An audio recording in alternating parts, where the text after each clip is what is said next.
जय हिंद दोस्तों, law with Gurpreet के इस प्योरली एजुकेशनल इंफॉर्मेटिव प्लेटफॉर्म पर BNSS special series lecture number 7 में आप सबका स्वागत है। आइए आगे बढ़ाते हैं सीरीज को और नजर डालते हैं सेक्शन 41 पे, which is arrest bye magistrate, यानी कि एक मैजिस्ट्रेट द्वारा गिरफ्तारी।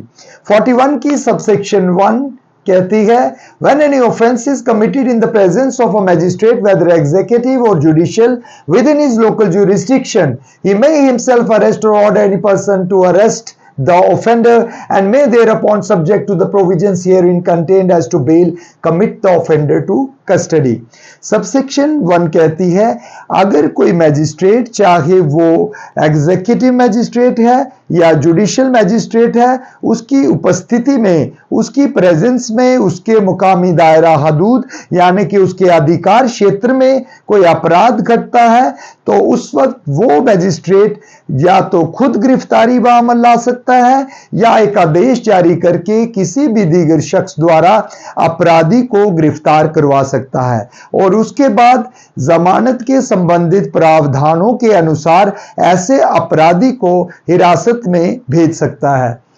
Subsection 2 says, any magistrate, whether executive or judicial, may at any time arrest or direct the arrest in his presence within his local jurisdiction of any person for whose arrest he is competent at the time and in the circumstances to issue a warrant।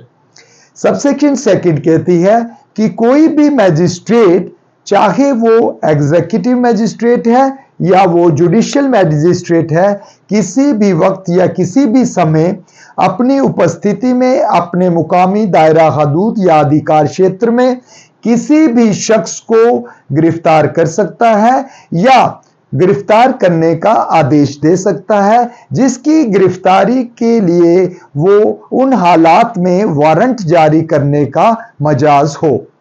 Section 42, protection of members of armed forces from arrest. भारतीय सेना यानी कि union armed forces के मेंबरान जो हैं, सदस्य जो हैं, उनको गिरफ्तारी से जो प्रोटेक्शन है उसके बारे में ये सेक्शन है। आइए जानते हैं। सबसेक्शन 1 कहती है, notwithstanding anything contained in section 35 and section 39 to 41 both inclusive, no member of the armed forces of the union shall be arrested for anything done or purported to be done by him in the discharge of his official duties except after obtaining the consent of the central government। ये जो उपधारा है subsection जो है 1, ये कहती है कि धारा 35 और धारा 39 से 41, जिसमें कि दोनों धाराएं शामिल हैं, इसमें कुछ भी जो कहा गया है उसके बावजूद भारतीय सेना का कोई भी सदस्य अपनी आधिकारिक ड्यूटी के दौरान किए गए काम या किए जाने वाले काम के लिए गिरफ्तार नहीं किया जा सकता। अगर उसकी गिरफ्तारी करनी लाजमी हो, जरूरी हो, तो उस वक्त जो है केंद्रीय सरकार की सहमति ली जानी जरूरी है। Next is subsection 2। It says the state government may by notification direct that the provisions of subsection 1 shall apply to such class or category of the members of the force charged with the maintenance of public order as may be specified therein, wherever they may be serving, and thereupon the provisions of that subsection shall apply as if for the expression central government occurring therein the expression state government was substituted। जो ये उपधारा 2 है, जो subsection 2 है, ये कहती है कि राज्य सरकार एक अधिसूचना द्वारा ये निर्देश दे सकती है कि सबसेक्शन 1 यानी कि उपधारा 1 के जो प्रावधान हैं उन वर्गों या उन श्रेणियों के बल के सदस्यों पे लागू किए जाएंगे जो कानून व्यवस्था बनाए रखने के लिए नियुक्त किए गए हैं, चाहे वो अपनी सेवाएं कहीं भी दे रहे हों। और साथ ही साथ इसमें यह भी बताया गया है कि जो ये उपधारा 1 के प्रावधान हैं ऐसे लागू किए जाएंगे मानो कि सेंट्रल गवर्नमेंट जो है यानी कि जो केंद्र सरकार है, इसको जो राज्य सरकार जो है इसने तब्दील कर दिया हो। दोबारा जान लेते हैं। स्टेट गवर्नमेंट जो है, जो राज्य सरकार है, वो एक नोटिफिकेशन द्वारा निर्देशित कर सकती है कि जो सबसेक्शन 1 के प्रावधान हैं वो उन वर्गों या श्रेणियों के बलों के सदस्यों पे लागू किए जाएंगे जो कि कानून व्यवस्था बनाए रखने के लिए नियुक्त किए गए हैं, चाहे वो अपनी सेवाएं कहीं भी दे रहे हों। और साथ ही साथ ये भी कहा गया है कि ये जो उपधारा है इसके जो प्रावधान हैं ऐसे लागू किए जाएंगे मानो कि अल्फाज जो केंद्र सरकार हैं इनको राज्य सरकार अल्फाजों से तब्दील कर दिया गया हो। सेक्शन 43 अरेस्ट हाउ मेड, गिरफ्तारी कैसे की जाएगी। Subsection 1 says, in making an arrest, the police officer or other person making the same shall actually touch or confine the body of the person to be arrested unless there be a submission to the custody by word or action. इस subsection में बताया गया है कि जो police officer गिरफ्तारी कर रहा है या गिरफ्तारी बाअमल ला रहा है वो गिरफ्तार किए जा रहे शख्स के जिस्म को या शरीर को असल में टच करेगा, उसे छुएगा या उसे कन्फाइन करेगा, उसे कैद में लेगा, अनलेस कि वो शख्स जो गिरफ्तार किया जा रहा है वो ऐसे पुलिस ऑफिसर के जुबानी कहने पे अपनी हिरासत तस्लीम कर ले। आगे फर्दर दिया गया है, शर्त है, provided that where a woman is to be arrested unless the circumstances indicate to the country her submission to custody on an oral intimation of arrest shall be presumed, and unless the circumstances otherwise require or unless the police officer is a female, the police officer shall not touch the person of the woman for making the arrest. इसमें जो शर्त दी गई है इसमें बताया गया है कि अगर किसी महिला की गिरफ्तारी की जानी मतलूब हो तो तब जब तक हालात इसके उल्ट बयान ना करें उसकी गिरफ्तारी जुबानी सूचना पर हिरासत में आने की सहमति मानी जाएगी, और जब तक हालात अलग तरीके से ना कहें या जब तक पुलिस अधिकारी महिला ना हो, पुलिस अधिकारी महिला के शरीर को छूकर गिरफ्तारी नहीं करेगा। दोबारा जान लेते हैं, इसमें बताया गया है कि अगर वो शख्स जिसकी गिरफ्तारी की जानी मतलूब है वो कोई महिला है, उस वक्त जो है जब तक हालात इसके उल्ट ना हो उसकी गिरफ्तारी जुबानी सूचना पर हिरासत में आने की सहमति मान ली जाएगी, और जब तक हालात अलग से न कहें या जब तक वो पुलिस ऑफिसर जो गिरफ्तारी बाअमल ला रही है वो कोई महिला ना हो तो गिरफ्तार की जा रही महिला के शरीर को पुलिस ऑफिसर नहीं छू सकता। Next is subsection 2. If such person forcibly resists the endeavor to arrest him or attempts to evade the arrest, such police officer or other person may use all means necessary to effect the arrest.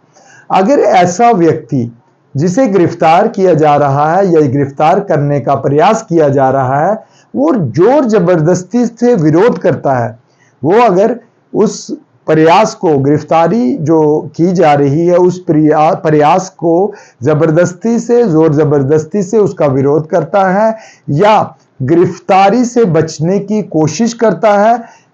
तब उन हालात में वो police officer जो गिरफ्तारी बाअमल ला रहा है या वो दीगर शख्स जो गिरफ्तारी बाअमल ला रहा है वो कोई भी तरीकाकार इस्तेमाल करके ऐसे शख्स को गिरफ्तार कर सकते हैं। दोबारा सुन लीजिए, अगर कोई ऐसा व्यक्ति है जिसको गिरफ्तार करने का प्रयास किया जा रहा है और वो शख्स जो है जोर जबरदस्ती से ऐसी गिरफ्तारी से बचने की कोशिश कर रहा है तो वो पुलिस ऑफिसर या दीगर शख्स जो गिरफ्तारी बाअमल ला रहा है वो कोई भी तरीकाकार इस्तेमाल करके ऐसे शख्स को गिरफ्तार कर सकता है। Next is subsection 3. The police officer may, keeping in view the nature and gravity of the offence, use handcuff while making the arrest of the person or while producing such person before the court who is habitual or repeat offender or who has escaped from custody or who has committed offence of organized crime, terrorist act, drug-related crime, illegal possession of arms and ammunition, murder, rape, acid attack, counterfeiting of coins and currency notes, human trafficking, sexual offences against children or offence against the state. कोई भी police officer जो कि किसी शख्स को गिरफ्तार कर रहा है, वो उस ऑफेंस, उस अपराध जो है, उस ऑफेंस की नोयत को और सीरियसनेस को, सीवियरिटी को देखते हुए ऐसे शख्स को, गिरफ्तार किए गए शख्स को हथकड़ी लगा सकता है। उसे कोर्ट ले जाते समय भी वो हथकड़ी लगा सकता है, प्रोवाइडेड दैट वो इन श्रेणियों के अपराधों में वो शख्स आता हो। वो हम देख लेते हैं कौन से ऑफेंसेस हैं। अगर कोई ऐसा शख्स है जो आदतन जो है वो मुजरिम है, जो कि रिपीट ऑफेंडर है, बार बार वो जो है ऑफेंसेस करता है, जो कस्टडी से भाग गया है या भागने की कोशिश करता है, जिसने कोई ऑर्गेनाइज्ड क्राइम किया है, जिसने कोई दहशतगर्दाना फेल किया है, टेररिस्ट एक्ट किया है, जिसने कोई ड्रग रिलेटेड क्राइम किया है, जिसके पास कोई गैर कानूनी तौर पे असला, एम्युनिशन या हथियार जिसके कब्जे में है, जिसने कोई मर्डर किया है, जना बिल जबर यानी रेप किया है, एसिड अटैक में मुलविस है, या भारतीय सिक्कों या करेंसी नोटों को जाली बनाता है, काउंटरफीट करता है, या ह्यूमन ट्रैफिकिंग में शामिल है, इंसानी तस्करी में शामिल है, या वो बच्चों के खिलाफ जिनसी जराइम में शामिल है, या वो मुल्क के खिलाफ, देश के खिलाफ जो है वो अपराध जो है वो करता है। तो ऐसे तमाम जराइम में एक पुलिस ऑफिसर किसी भी शख्स को गिरफ्तार करके हथकड़ी लगा सकता है या उसे कोर्ट ले जाते समय हथकड़ी पहना सकता है। Next is section 4, subsection 4। Nothing in this section gives a right to cause the death of a person who is not accused of an offense punishable with death or with imprisonment for life। इसमें बताया गया है कि इस धारा में ऐसा कुछ भी नहीं है जो किसी को ऐसा इख्तियार देता हो कि वो किसी गिरफ्तार किए जा रहे शख्स की जान ले सके, जब तक कि वो गिरफ्तार किया जा रहा शख्स किसी ऐसे जुर्म में मुलविस ना हो जिसकी सजाए मौत या उम्र कैद हो। Next is subsection 5। Save in the exceptional circumstances, no woman shall be arrested after sunset and before sunrise, and where such exceptional circumstances exist, the woman police officer shall, by making a written report, obtain the prior permission of the magistrate of the first class within whose local jurisdiction the offence is committed or the arrest is to be made। इस subsection में बताया गया कि साधारण हालात में, साधारण परिस्थितियों में, नॉर्मल हालात में एक औरत को सूरज डूबने के बाद या सूरज उगने से पहले गिरफ्तार नहीं किया जाएगा। अगर कोई विशेष परिस्थितियां बनती हैं, कोई ऐसे सर्कमस्टांसेस बनते हैं, उन हालात में एक महिला पुलिस ऑफिसर अपनी लिखित रिपोर्ट से एक मैजिस्ट्रेट जिसकी की जुरिस्डिक्शन में ऐसा ऑफेंस हुआ है या वो गिरफ्तार की जाने वाली महिला रहती है, उस मैजिस्ट्रेट से प्रायर परमिशन लेके महिला पुलिस ऑफिसर जो है उस महिला अपराधी को गिरफ्तार कर सकती है। Next is section 44, which is search of a place entered by a person sought to be arrested। जिस शख्स को गिरफ्तार किया जा रहा है, अगर वो किसी जगह में छुपा है या मौजूद है, उसके बारे में ये धारा है, वो बताती है कि उसको कैसे जो है उस जगह पे घुसना है और उसको अरेस्ट करना है। सबसेक्शन 1 कहती है, if any person acting under a warrant of arrest और any police officer having authority to arrest has reason to believe that the person to be arrested has entered into or is within any place, any person residing in or being in charge of such place shall, on demand of such police person acting as aforesaid or such police officer, allow him free ingress thereto and afford all reasonable facilities for such therein। अगर कोई शख्स जो कि warrant के तहत किसी शख्स को गिरफ्तार करने गया है या कोई पुलिस ऑफिसर जो कि ऐसे शख्स को गिरफ्तार करने का मजाज है, उन्हें लगता है कि जिस शख्स को उन्होंने गिरफ्तार करना है किसी बिल्डिंग या किसी जगह में घुस गया है या वहाँ मौजूद है, तो वो उसे गिरफ्तार करने के लिए उस जगह पे रह रहे या उस जगह के इंचार्ज शख्स को डिमांड करेंगे कि वो उन्हें अंदर प्रवेश करने दे, उन्हें दाखिल होने दे, और ऐसे व्यक्ति जो कि वहां रह रहे हैं उनका ये फर्ज होगा कि पुलिस ऑफिसर की ऐसी डिमांड करने पे या ऐसे शख्स की जो वारंट के तहत गिरफ्तारी करने गया है उनकी डिमांड पर उन्हें अंदर आने दे और सर्च में पूरे तौर पे कोऑपरेट करे और हर मुमकिन तरीका से उनकी मदद करे। सबसेक्शन सेकंड कहती है, if ingress to such place cannot be obtained under subsection 1 it shall be lawful any case for a person acting under a warrant and in any case in which a warrant may issue but cannot be obtained without affording the person to be arrested an opportunity of escape for a police officer to enter such place and search therein, and in order to effect an entrance into such place to break open any outer or inner door or window of any house or place, whether that of the person to be arrested or of any other person, if after notification of his authority and purpose and demand of admittance duly made he cannot otherwise obtain admittance। इसमें बताया गया है कि ये जो subsection 1 में तरीकाकार बताया गया था उस तरीकाकार से ऐसे शख्स को जो वारंट के तहत गिरफ्तारी करने गया है या ऐसा पुलिस ऑफिसर जो अंदर दाखिल होकर ऐसे शख्स को गिरफ्तार करने का मजाज है, उन्हें अगर उपधारा 1 यानी सबसेक्शन 1 में बताए गए तरीकाकार से अंदर प्रवेश या दाखिला ना मिले तो उस वक्त उनके लिए ये कानूनी तौर पे जायज़ होगा कि वो ऐसे मकान, चाहे वो मकान उस गिरफ्तार किए जा रहे शख्स का हो या किसी दीगर शख्स का हो, उस मकान का कोई भी अंदर या बाहर का दरवाज़ा या खिड़की तोड़ के वो उस मकान में घुस के उसकी सर्च कर सकते हैं ताकि उस व्यक्ति को गिरफ्तार किया जा सके।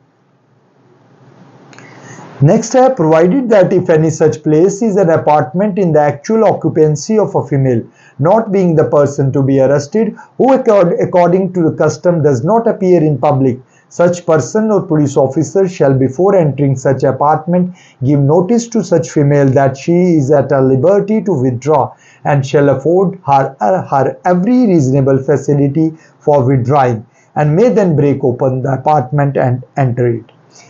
इसमें एक प्रोविजियो है, एक शर्त रखी गई है, अगर किसी ऐसी जगह की किसी ऐसे अपार्टमेंट की तलाशी ली जानी मतलूब है जो कि किसी फीमेल की ऑक्यूपेंसी में है, वहाँ कोई ऐसी महिला मौजूद है जो रीति रिवाजों के हिसाब से, कस्टम्स के हिसाब से पब्लिक में सामने नहीं आती, तो उस वक्त वो शख्स जो गिरफ्तारी करने गया है या जो वो पुलिस ऑफिसर वो ऐसी औरत को नोटिफाई करके वहां से निकलने का, विड्रॉ करने का पूरा मौका देंगे। जब वो महिला वहां से विड्रॉ कर लेगी उसके बाद वो अपनी एंट्री उस अपार्टमेंट में कर सकते हैं। अगर वो महिला कोई ऐसी महिला है कि जिसको गिरफ्तार किया जाना मतलूब है तब उसे वहां से विड्रॉ करने का मौका नहीं दिया जाएगा।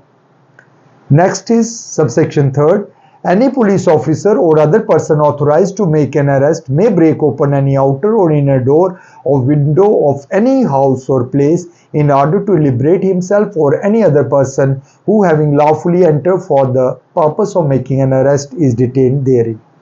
कोई भी पुलिस ऑफिसर या दीगर कोई शख्स जो कि गिरफ्तारी करने का मजाज है वो उस मकान का जिसमें कि वो अरेस्ट करने के मकसद से दाखिल हुआ था या कोई दीगर शख्स जो कि लॉफुली वहां एंटर हुआ है और वहां वो डिटेन हो गया है, फंस गया है, उनको या खुद को लिबरेट करवाने के लिए उस मकान या उस जगह का कोई भी अंदर या बाहर का खिड़की या दरवाज़ा तोड़ के खुद को या दीगर किसी शख्स को वहां से आज़ाद करवा सकते हैं। Next is section 45, pursuit of offenders into other jurisdiction. इसमें बताया गया है कि जो ऑफेंडर से अपराधी हैं उनका पीछा करके किसी दीगर जुरिस्डिक्शन में भी जो है एक पुलिस ऑफिसर उसको गिरफ्तार कर सकता है। A police officer may for the purpose of arresting without warrant any person whom he is authorized to arrest pursue such person into any place in India। एक पुलिस ऑफिसर जो कि बिना warrant के गिरफ्तारी करने का मजाज है वो ऐसे शख्स को जिसको कि वो गिरफ्तार कर सकता है, परस्यू करके, उसका पीछा करके हिंदुस्तान में कहीं भी उसको गिरफ्तार कर सकता है। Next is section 46, know unnecessary restraint. इसमें बताया गया है कि जो शख्स गिरफ्तार किया गया है उस पर कोई गैर जरूरी पाबंदी नहीं लगाई जाएगी। The person arrested shall not be subjected to more restraint than is necessary to prevent his escape. वो शख्स जिसको गिरफ्तार किया गया है उस पर उतनी ही पाबंदी या बाधा लगाई जाएगी जो कि उसे फरार होने से, उसे भागने से रोकने के लिए जरूरी है। उससे ज्यादा उस पर पाबंदी नहीं लगाई जाएगी। Next is 47, person arrested to be informed of grounds of arrest and of right to bail. इसमें यह बताया गया है कि जिस शख्स को गिरफ्तार किया जा रहा है ये उसका हक है कि वो उन ग्राउंड्स के बारे में जाने जिनकी बिना पे, किस आधार पे या किन ऑफेंसेस के तहत उसको गिरफ्तार किया गया है। इस शख्स का जो अरेस्ट किया गया है उसके राइट्स के बारे में है। Subsection 1 says every police officer और other person arresting any person without warrant shall forthwith communicate to him full particulars of the offense for which he is arrested or other grounds for such arrest। कोई भी police officer या दीगर शख्स जो बिना warrant के किसी शख्स को गिरफ्तार कर रहा है उसका फर्ज है कि वो फौरी तौर पे गिरफ्तार किए जा रहे शख्स को वो तमाम हालात बताए कि किन ऑफेंसेस, किन जराइम के तहत वो उसे गिरफ्तार कर रहा है या दीगर किन आधार पे, किन ग्राउंड्स पे वो उसको गिरफ्तार कर रहा है। Next subsection 2, where a police officer arrest without warrant any person other than a person accused of a non-bailable offense, he shall inform the person arrested that he is entitled to be released on bail and that he may arrange for sureties on his behalf। Subsection 2 में बताया गया है कि जहां एक police officer किसी शख्स को ऐसे जुर्म में गिरफ्तार करता है जो कि नॉन बेलेबल ना हो, उसका फर्ज है कि वो उस शख्स को, उस व्यक्ति को जो कि गिरफ्तार किया गया है उसको उसके राइट ऑफ बेल के बारे में बताए, उसको जो है उसकी जमानत के हक के बारे में बताए और उसको ये भी बताए कि वो अपनी जमानत के लिए श्योरिटीज यानी कि जामनों का इंतजाम कर सकता है। Next is 48, obligation of person making arrest to inform about arrest etc. to relative or friend। Section 48 जिम्मेवारी आयद करती है गिरफ्तार कर रहे शख्स पे कि वो जिस शख्स को उसने गिरफ्तार किया है उसके किसी रिश्तेदार वगैरह को, रिश्तेदार या दोस्त को इंफॉर्मेशन देने के बारे में उसे बताए। Obligation of person making arrest to inform about arrest etcetera to relative और फ्रेंड। उस व्यक्ति की ये जिम्मेवारी है जो गिरफ्तारी बामल आ रहा है कि गिरफ्तार किए जा रहे शख्स के किसी रिश्तेदार या किसी दोस्त को उस गिरफ्तारी के बारे में मुत्तला करे। Subsection 1, every police officer or other person making an arrest under this Sahinta shall forthwith give the information regarding such arrest and place where the arrested person is being held to any of his relatives, friends or such other person as may be disclosed or nominated by the arrested person for the purpose of giving such information and also to designated police officer in the district। इसमें बताया गया है कि तमाम police officer, हर वो police officer जो गिरफ्तारी Balmer लाएगा वो गिरफ्तार किए जा रहे शख्स के किसी रिश्तेदार, किसी दोस्त या दीगर किसी ऐसे व्यक्ति को जो कि गिरफ्तार किए गए शख्स द्वारा नॉमिनेट किया गया है कि इसको इतला दी जाए मेरे गिरफ्तारी के बारे में, वो पुलिस ऑफिसर या दीगर शख्स जो है उसके रिश्तेदार, फ्रेंड्स या दीगर शख्स को उसकी गिरफ्तारी की इतला देंगे और ये भी बताएंगे कि उस शख्स को कहाँ ज़ेर हिरासत रखा गया है। और इन रिश्तेदार, दोस्तों और ऐसे शख्स के अलावा पुलिस ऑफिसर का फर्ज है कि वो डेजिग्नेटेड ऑफिसर्स जो कि ज़िला स्तर पे डेजिग्नेटेड ऑफिसर्स हैं उनको भी इस गिरफ्तारी के बारे में इतला दे। Next is subsection second. The police officer shall inform the arrested person of his rights under subsection 1 as soon as he is brought to the police station. इसमें बताया गया है कि पुलिस ऑफिसर का ये फर्ज है कि गिरफ्तारी के फौरन बाद सबसेक्शन 1 में जो राइट्स दिए गए हैं मुल्जिम को, उसके बारे में वो उस मुल्जिम को आगाह करें, उस अरेस्ट किए गए पर्सन को उस राइट्स के बारे में बताए। Subsection 3. Any entry of the fact as to who has been informed of the arrest of such person shall be made in a book to be kept in the police station in such form as the state government may by rules provide. ये जो गिरफ्तारी की गई है, इसके मुतल्लिक जो इत्तला है, जो रिपोर्ट है, वो ऐसी किताब में जो कि रियासती हुकूमत, राज्य सरकार ने इस सिलसिले में रूल बना के जो बताई गई है, उस जो बुक में, यानी कि डेली डायरी या जो जनरल डायरी है या रोजनामचा कहते हैं, उसमें इस अरेस्ट के बारे में और इस अरेस्ट के बारे में किसको इत्तला दी गई है उसके बारे में दर्ज किया जाएगा। Next, fourth, it shall be duty of the magistrate before whom such arrested person is produced to satisfy himself that the requirements of subsection 2 and subsection 3 have been complied with in respect of such arrested person. जिस magistrate के सामने ऐसे गिरफ्तार किए गए शख्स को पेश किया जाएगा, उसकी ये जिम्मेवारी है कि वो अपने आप को सेटिस्फाई कर ले कि पुलिस ऑफिसर ने सबसेक्शन 2 और सबसेक्शन 3 के जो भी प्रावधान हैं उनको कंप्लाई किया है। तो इसके साथ ही आज का ये जो लेक्चर है हम यहीं संपन्न करते हैं। तो अगले लेक्चर में दोबारा मुलाकात होगी आपसे, तब तक जय हिंद।